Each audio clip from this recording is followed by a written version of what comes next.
Aquarians, good morning to all of you. Let's see कि 18 अगस्त 2024 का divine message, goddess guidance, universal message क्या है। आज यूनिवर्स आपसे क्या कहना चाहते हैं, आज के दिन आपको क्या एडवाइस सुनने की ज़रूरत है, क्या गाइडेंस फॉलो करने की ज़रूरत है। ये गाइडेंस आज जो होने वाला है उस संबंध में भी हो सकता है, या फिर जो चीज़ें चल रही हैं आपकी लाइफ में ये उसके रिगार्डिंग भी हो सकता है। सो लेट्स चेक कि हमारे पास यूनिवर्स का क्या मैसेज आता है।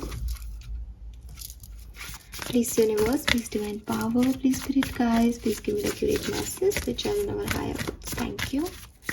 Thank you so much.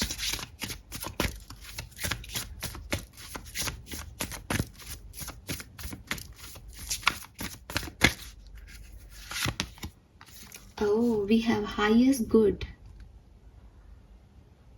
Wow.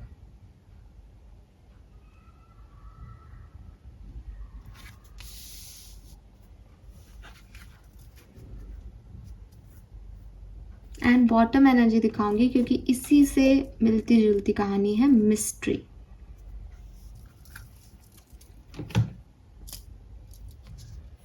Very nice. Let's see और क्या कार्ड आते हैं।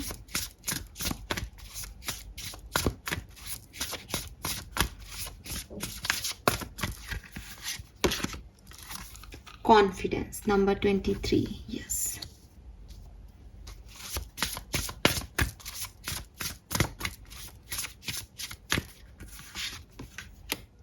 मैं तो 2 ही कार्ड लेती हूँ पर यहाँ 3 आ गए। चलिए कोई बात नहीं, शायद यूनिवर्स कुछ कहना ही चाहते होंगे इनके through. We have phoenix, how that's for a happily ever after, and we also have flower, be honest with yourself. मुझे नंबर 3 चैनल हो रहा है, उसके साथ साथ हम यहाँ पे जो नंबर हैं क्योंकि ज़्यादा ही है तो ये नंबर्स देख लेते हैं। यहाँ पे नंबर 3 के साथ मार्च का महीना सिग्निफिकेंट आता है, नंबर 23 के साथ मई का महीना सिग्निफिकेंट आता है, नंबर 9 के साथ सितंबर का महीना सिग्निफिकेंट आता है, नंबर 17 के साथ जुलाई का महीना, सॉरी अगस्त का महीना सिग्निफिकेंट आता है। हालांकि मैंने जुलाई बोल दिया तो जुलाई भी हो सकता है यहाँ पे कुछ लोगों के लिए। नंबर के साथ साथ अब हम अगर कलर्स पे जाते हैं तो आज का कलर ऑफ द डे है वाइट। वाइट कलर सिग्निफिकेंट आता है आज आपके लिए। सो एक्वेरियस, यहाँ पे आपको क्या कहा जा रहा है। देखिए, सबसे पहले मैं हालांकि ये कार्ड्स बताती हूँ लेकिन मैं आपको एक चैनल मैसेज यहाँ शेयर करूँगी जो कि मुझे इस कार्ड से मिल रहा है और द मिस्ट्री से मिल रहा था। जो ओवरऑल आप में से काफ़ी लोगों को जो जानने की ज़रूरत है, जो सुनने की ज़रूरत है, वो ये है that everything in this world is mystery. सब कुछ जो भी आपके आसपास घट रहा है वो एक मिस्टीरियस इवेंट है, ठीक है। आपको एक सेकंड बाद का भी शायद कुछ नहीं पता। आपको क्या, मुझे भी नहीं पता। जब मैं ये चैनल करती हूँ या मैं मैसेज निकालती हूँ तब भी मैं आपको यही कहती हूँ कि ऐसा लगता है ऐसा होने वाला है। वो किस तरीके से होगा, कैसे होगा, हम नहीं जानते, ठीक है। और जो होने वाला है या जो घटना लिखी गई है वो होके ही रहती है, उससे आप भाग सकते हो लेकिन बच नहीं सकते। सो इस सच को एक्सेप्ट करना है। इसीलिए शायद यहाँ 3 कार्ड आए और जो लास्ट आया वो फ्लावर का कार्ड आया। Be honest with your self, अपनी सच्चाई से मत भागो एक्वेरियस, ठीक है। तो यहाँ पे जो सिग्निफिकेंट मैसेज आप लोगों के लिए यही आ रहा है वो ये कि इस यूनिवर्स की क्या खूबसूरती है वो यही है कि यहाँ पे हर दूसरा पल या भविष्य जो है वो अननोन है।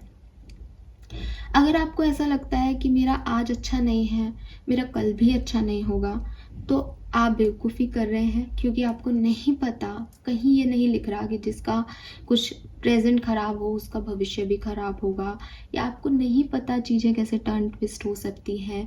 क्या पता आप आज एक डिप्रेसिंग जो है सिचुएशन में कोई स्टेप ले लो कि नहीं मुझे नहीं रहना है अब दुनिया में, लेकिन आपके लिए आने वाला पल बहुत खूबसूरत हो।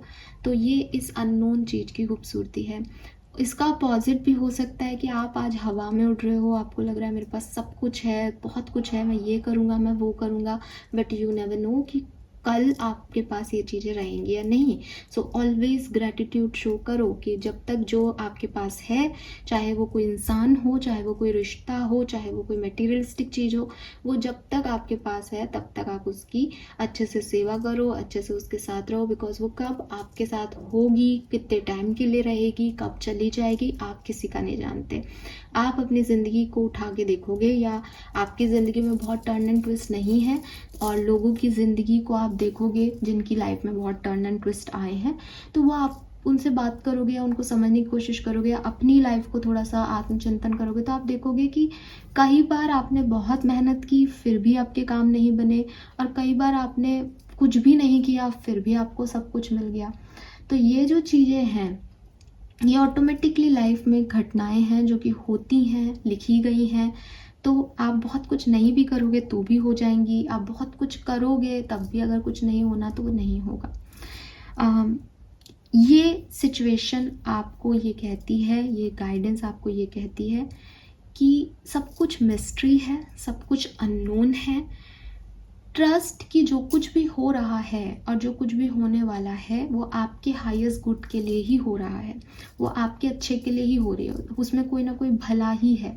शायद किसी ने कोई कहानी लिखी है तो ऑथर को पता है कि ये यहाँ से निकलेगा तब इसकी लाइफ में ये आएगा। आपको शायद वहाँ से निकलना भी असहज लग रहा हो क्योंकि आपको भविष्य नहीं पता।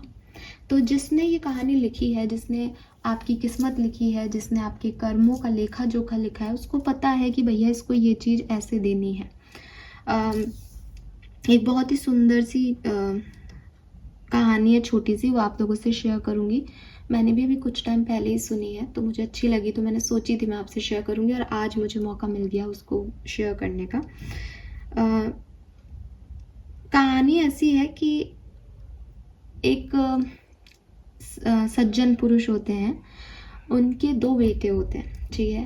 उनके एक्चुअली में कोई बेटा नहीं हो रहा होता है, पहले बच्चा नहीं हो रहा होता है, तो वो बहुत मन्नतें मांगते हैं, बहुत पंडित जियों के पास जाते हैं, बहुत सारे रिचुअल करते हैं, तो उनको एक जो बच्चा है वो होता है, फाइनली एक बेटा होता है। और जब वो बेटा एक बच्चा हो जाता है तो वो खुश हो जाते हैं कि चलो मुझे मेरे ख़ानदान का वारिस मिल गया। लेकिन जो है उसके बच्चे के होने के बाद उसकी मदर जो है वो चली जाती हैं, भगवान के पास चली जाती है, तो वो दूसरी शादी कर लेते हैं। अब दूसरी शादी कर लेते हैं तो हालांकि उनको बच्चे की कोई बहुत ऐसी इच्छा नहीं होती, उनके पास एक बच्चा होता है, लेकिन दूसरी शादी से भी उनको एक बच्चा हो जाता है। तो 2 भाइयों में बहुत गैप हो जाता है, बहुत जो है एज डिफरेंस आ जाता है, बिकॉज उनके भी लेट हुआ था बच्चा, उसके बाद उनकी बीवी की डेथ होने के बाद भी उन्होंने शादी की, फिर उसको बेबी हुआ, तो दोनों भाइयों में कम से कम भी 10 साल का 15 साल का गैप आ जाता है। अब जो वो पुरुष होते हैं, जो वो अंकल होते हैं, वो बहुत बीमार रहने लगते हैं, बुज़ुर्ग हो जाते हैं, तो वो चले जाते हैं, मर जाते हैं एक दिन। अब उनकी मिसेस भी उनके गम में चली जाती है। सारा जो उनका पैसा होता है वो बड़े बेटे को मिल जाता है, बड़े बेटे की शादी भी वो लोग करवा देते हैं, दोनों मियाँ बीबी। जैसे ही उनकी बुढ़ापा आने वाला होता है तो उनको लगता है कि भाई शादी कर देनी चाहिए बच्चे की, और बड़ा बेटा तो बड़ा भी हो गया था तो उसकी शादी कर देते हैं। तो बीवी भी आ जाती है, फिर वो दोनों मियाँ बीबी जो है वो गुजर जाते हैं। अब बहुत बढ़िया चल रहा होता है, थोड़े टाइम में उनको पता चलता है कि जो छोटा बच्चा है उसको एक बड़ी गंभीर बीमारी है, यानी जो उसका छोटा भाई है उसको एक बहुत बड़ी बीमारी है। वो जो छोटा भाई होता है वो उस समय 15 साल का होता है उस समय, तो उसको पता चलता है कि अरे इसको तो बीमारी है। तो उसकी बीवी जो है उन अंकल की, वो कहती है कि सुनो, अपन क्या करते हैं कि इस बच्चे को है ना, ज़्यादा इसके ऊपर टाइम वेस्ट नहीं करते, ज़्यादा पैसा लगाने का फ़ायदा नहीं है इस बच्चे पे। अब तुम्हारा भाई है इसलिए तुमको लग रहा होगा, लेकिन बीमारी है, आज नहीं तो कल मर ही जाएगा, बीमारी भी ऐसी रेयर बीमारी है, तो इसको जाने दो, इसको मरने दो, और पैसा भी बच जाएगा, इसके उसमें पैसा लग जाएगा तो कोई फ़ायदा नहीं है। फिर ये बड़ा होके कहेगा मुझे मेरा हिस्सा भी दो, इससे अपने दोनों ही काम हो जाएंगे कि ना तो इसको हिस्सा देना पड़ेगा ना इसकी तीमारदारी करनी पड़ेगी। तो वो कहते हैं कि हाँ ये भी सही है, तो कि क्या करें अब ऐसे सिचुएशन में। तो बोलते हैं किसी वैद्य को बुलाओ और बोलो कि इसको ऐसी दवा दे दो कि ये चला जाए, वैद्य जी और अपने बीच में ही रह जाएगी ये बात। तो वो कहते हैं कि ठीक है।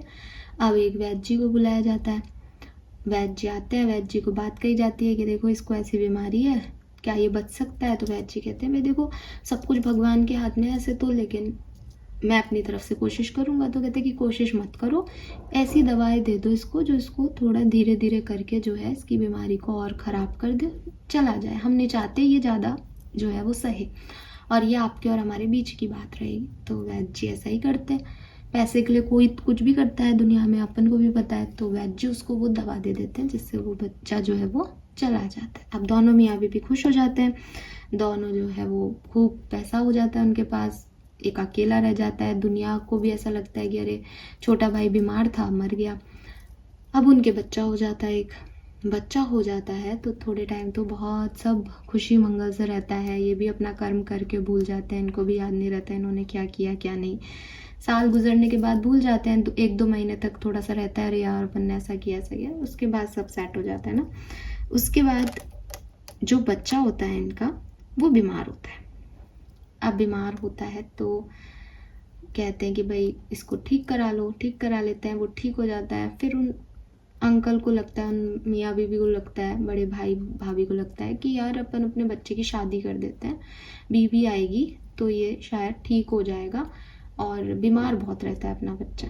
तो वो उसकी शादी कर देते हैं, शादी कर देते हैं। तो ठीक है शादी हो जाती है, फिर थोड़े साल जो है वो खुशी से निकलते हैं, लेकिन उस पर फिर बीमारी आ जाती है। अब बीमारी आ जाती है तो उसका तो इकलौता बेटा होता है, तो वो बहुत सारे डॉक्टर्स को बुला लेता है, सारे वैद्यों को बुला लेता है, भाई ठीक करो मेरे बच्चे को, इतनी अब तो तरक्की कर ली साइंस ने, 10 साल पहले की सिचुएशन अलग थी, इसको ठीक करो ठीक करो। बट सारी दवाइयाँ उस बच्चे को लग ही नहीं रही होती है। पहले कम दवा देते थे तो उसको लग जाती थी, वो ठीक हो जाता था, लेकिन अब तो उसको बिल्कुल भी दवाएं जो है वो लग ही नहीं रही होती है। तो एक दिन वो बच्चा जो है वो बिल्कुल ऐसी स्टेज पे होता है कि अब वो जाने वाला है, मरने वाला है। तो वो उसके पिताजी, बच्चे के बड़ा भाई जो है वो वहीं बैठा होता है साथ में। तो कहता है कि चलो अब हिसाब पूरा हुआ, मैं जाता हूँ। तो वो कहता है नहीं नहीं बेटा ऐसे मत बोल तू। तो वो बोलता है नहीं भाई मुझे मेरे हिस्सा मिल गया, अब मैं जाता हूँ। तो वो एकदम से शॉक हो जाते हैं कि मेरा बच्चा मुझे भाई क्यों कह रहा है।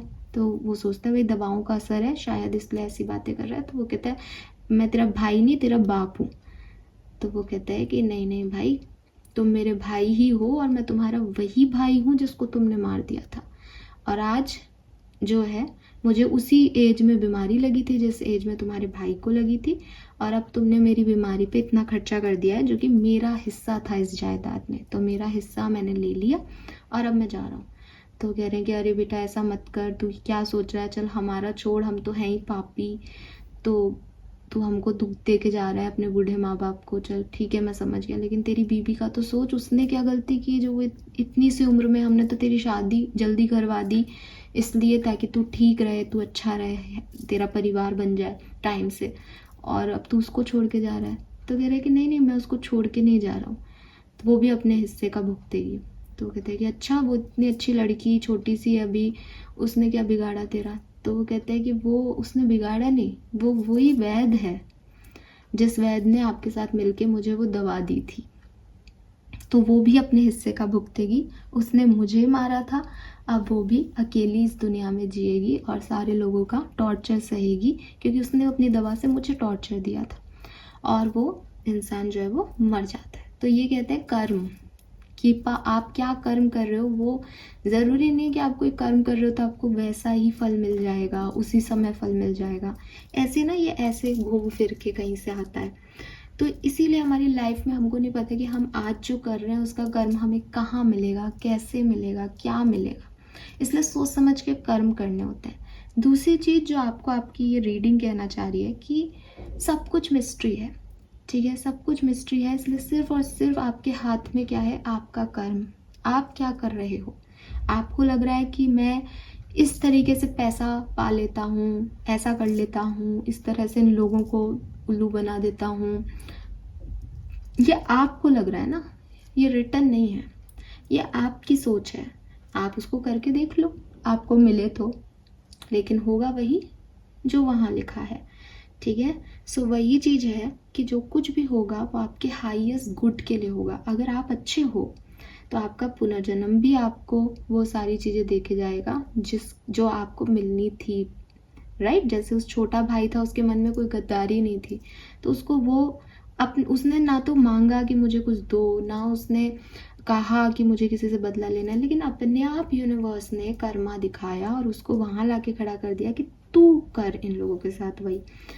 उसने अपने कर्मों से बुरा नहीं किया किसी का, उसने ऐसा नहीं कि उसने दूसरे जन्म में आकर के किसी का बुरा करना शुरू कर दिया, या अपनी वो वैद्य जी थे उसने बीवी को पीटना शुरू कर दिया कि लो, नहीं, उसके कर्म अच्छे ही रहे और उस अपने आप जो है वो कर्मा हो गया। तो ऐसे ही मिस्टीरियस है ये पूरी ज़िंदगी आपकी कि आपको कब क्या मिल रहा है, क्यों मिल रहा है, पुराने जन्म में आपने क्या कर दिया था, कैसे लोग जो हैं आपकी लाइफ में आएंगे, वो आपके साथ क्या व्यवहार करेंगे। आपको जो व्यवहार करना है बस आपके हाथ में वही है, आप उसी पे जो है फोकस करो और यूनिवर्स पे ट्रस्ट रखो कि जो कुछ भी वो आपके लिए करेंगे वो आपके हाईएस्ट गुड के लिए करेंगे। फाइन एक्वेरियस, ये आपके लिए गहरा मैसेज है आज के दिन का, बहुत सिग्निफिकेंट मैसेज है ये। नाउ 2 कार्ड्स और है यहाँ पे, वो है कॉन्फिडेंस एंड फॉनिक्स। सबसे पहले बात करूँगी कॉन्फिडेंस की। कॉन्फिडेंस मीन्स कि लाइफ ने बहुत कुछ आपको दिखा दिया है, प्रेजेंट बहुत अच्छा नहीं है, पास्ट बहुत अच्छा नहीं रहा, तो ये करेज आए कहाँ से कि मैं ये ट्रस्ट करूँ कि भविष्य अच्छा होगा। यहाँ पे आपको कॉन्फिडेंस लाना पड़ेगा अपने अंदर और ये अपने आप को समझाना पड़ेगा, जो कहानी मैंने अभी आपको सुनाई कि यार मैंने कुछ गलत नहीं किया। अगर मेरा पास्ट लाइफ में मैंने कुछ गलत किया भी है किसी के साथ, तो ये जो दुख मुझे मिला, ये जो पास्ट मेरे साथ प्रेजेंट में हुआ, ये जो पास्ट में मेरे साथ घटना घटी, ये शायद इसका कुछ भोगना होगा मुझे पास्ट लाइफ का। तो किसी ने मेरे साथ बुरा किया तो शायद कोई ऋण होगा जो चुकता हो गया, और अगर ये कोई ऋण नहीं था तो फिर यूनिवर्स तो सही करेंगे, हाईएस्ट गुड कर देंगे इस सिचुएशन में, और एक ना एक दिन मैं वहाँ खड़ा हूँगा और इसको सजा दे रहा हूँगा। तो मुझे ज़्यादा दिमाग लगाने की ज़रूरत नहीं है, इसको अननोन ही रहने दो कि ये पर्सन मेरी लाइफ में क्यों आया, इसने मेरे साथ गलत क्यों किया, ये लोग ऐसा क्यों कर रहे हैं मेरे साथ जबकि मैंने तो कुछ गलत नहीं किया। इस चीज़ को बहुत ज़्यादा समझने की कोशिश नहीं करनी, इसमें एक मिस्ट्री है कि बिना गलत किए मुझे सज़ा मिली, इसको गलत ही रहने दो या इसको सज़ा ही रहने दो मेरे लिए। लेट्स सी कि नेक्स्ट चैप्टर में क्या अनफोल्ड होता है, क्योंकि एवरीथिंग इज़ अननोन, आप कुछ भी नहीं जानते हो अभी। तो बस इसी चीज़ से आपके अंदर कॉन्फिडेंस आएगा। इस कॉन्फिडेंस को लो और इस लाइफ की जर्नी में अकेले बैठ जाओ। सिर्फ इतना ध्यान रखना, अपने कर्म इधर उधर नहीं होने चाहिए। अपने कर्म इधर उधर क्यों नहीं होने चाहिए कि अभी मैंने आपको जो स्टोरी सुनाई that is past life Karma, लेकिन ये लाइफ का भी तो कर्मा कहीं भुगतोगे ना। तो यहाँ पे जो कर रहे हो वो भी मैटर कर रहा है ना आपके लिए। अगर मैंने क्या कहा कि उस लड़के ने दूसरे जन्म में पैदा होकर के अपने माँ बाप को दुख देना शुरू नहीं किया, वरना वो उसका कर्म हो जाता। वो अच्छे से जिया 15 साल, अपने आप उसकी किस्मत ने उसको उस जगह पहुंचा दिया कि उसके थ्रू वो चीज़ें होने लग गई, उसके हिस्से का पैसा उस पर खर्च होने लग गया, उसके लिए जिसने गलत किया था उनको अपने आप सजा मिल गई। अब वो रोएंगे बैठ के पूरे ज़िंदगी, अपने आप उसकी सोल ने बदला ले लिया, उसको कुछ भी नहीं करना पड़ा। तो वही चीज़ है कि बी कॉन्फिडेंट कि मेरे कर्म अच्छे हैं तो कोई मेरा कुछ नहीं बिगाड़ सकता, ठीक है। एंड हैव ट्रस्ट कि जो कुछ भी हो रहा है इसमें कोई ना कोई अच्छाई छुपी है, ठीक है। अगर वो व्यक्ति ये सोचे कि मेरे बड़े भाई और भाभी मुझे मारना चाह रहे हैं, तो वो कितना परेशान हो जाए, कितना गुस्सा करे, कितने गंदे लोग हैं मेरे चारों तरफ, मैं इनको भैया और भाभी माँ बाप मान रहा हूँ अपना और ये मुझे ही मारने की प्लानिंग कर रहे हैं, है ना। लेकिन अगर वो व्यक्ति सोचे कि ठीक है भगवान आप देख लेना, मर जाऊँ तो संभाल लेना, ठीक है, सब मर गए, अगले जन्म में फिर आ गए उसी घर में और संभाल लिया भगवान ने। तो सब कुछ जो हो रहा है वो आपके हाईएस्ट गुड के लिए हो रहा है, ट्रस्ट इट, यही आपको कॉन्फिडेंस देगा। देन फोनिक्स का कार्ड है, how is that for a happily ever after, कि आपको छोटी छोटी चीज़ों में पढ़ने की ज़रूरत नहीं है, ठीक है। कि किसी ने आपको कुछ कह दिया आज, तो वो क्यों कह दिया, मैटर ये नहीं कर रहा, मैटर एक पूरी कहानी कर रही है। मैटर किसी एक पूरी, आप कोई नॉवल भी पढ़ते हो, उस एक पेज में क्या शब्द लिखे हैं वो मैटर नहीं कर रहा। मैटर कर रहा है कि ऑथर ने क्या बिगनिंग की थी और क्या एंड किया है। वो नॉवल की जो है वो साक्षात्कार है, वो नॉवल की कहानी है। वो कहानी नहीं है जो एक पेज में, एक पैराग्राफ में आपने पढ़ी। उसमें अगर हीरो भी हीरोइन को कुछ कटाक्ष कर रहा है तो वो मैटर नहीं कर रहा, क्योंकि उसका आगे, उसका पीछे की एक कहानी है कि वो आज ऐसा क्यों बोल रहा है।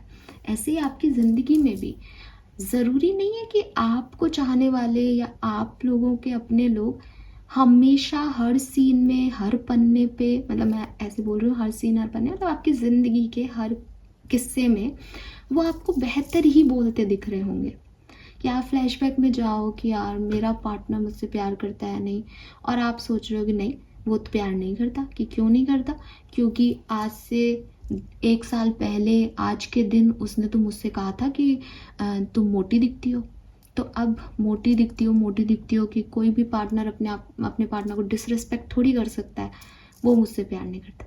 तो क्या उसका वो मोटी दिखती हो बोलना तुम्हारी पूरी कहानी है, या उस पार्टनर का तुम्हारे साथ उस एक सीन के बाद तुम्हें सॉरी मांगना भी कहानी का हिस्सा है?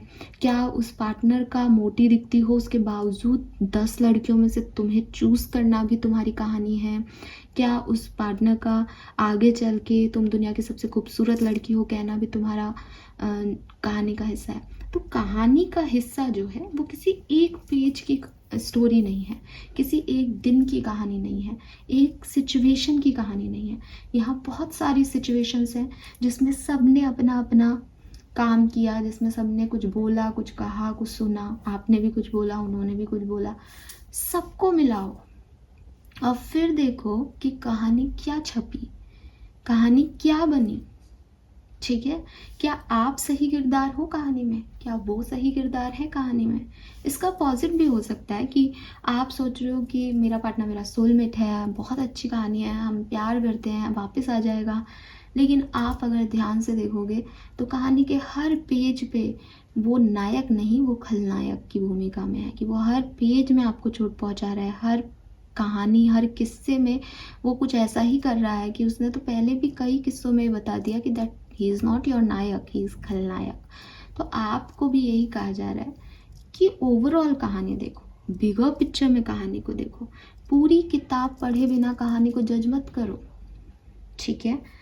और पूरी किताब जो है वो अंत तक अननोन है कि कौन क्या रिएक्ट करेगा, क्या बोलेगा, कैसे बोलेगा, क्यों बोलेगा, आपको कुछ नहीं पता। राइट? सो जो कुछ भी हुआ वो आपके हाईएस्ट गुड के लिए हुआ। इस चीज पे ही फोकस रखना है at the end, and be honest with your self. और जो भी आपको समझ आ रहा है ना इन कहानियों से, आपके पास से, या जो मैंने स्टोरी सुनाई उससे, उसमें ऑनेस्टी दिखाएं, उससे भागे नहीं। ठीक है? सो आपको आपकी ब्लेसिंग्स आपके सही समय पे मिल जाएंगी। आपको उनके लिए ज़्यादा भाग दौड़ करने की ज़रूरत नहीं है। बस यूनिवर्स पे ट्रस्ट रखो कि वो आपके हाईएस्ट गुड के लिए ही काम कर रही हैं। ठीक है? लेट्स सी कि गुड कर्मा कार्ड आपके लिए क्या आता है एक्वेरियस। इतने कार्ड्स क्यों आ रहे हैं आज? ठीक है, सो आज है 18 अगस्त।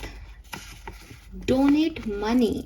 ऑलराइट, सो आप पैसा डोनेट करें कहीं पे भी, किसी को भी। कोई आपके लिए का पास कोई बैगर आता है या कोई ऐसी सिचुएशन आती है जहाँ आप पैसा डोनेट कर सकते हैं, तो आप प्लीज़ पैसा डोनेट करें और खुश हो जाए एक्वेरियस, बिकॉज जो कुछ भी हो रहा है वो आपके अच्छे के लिए, आपके भले के लिए हो रहा है।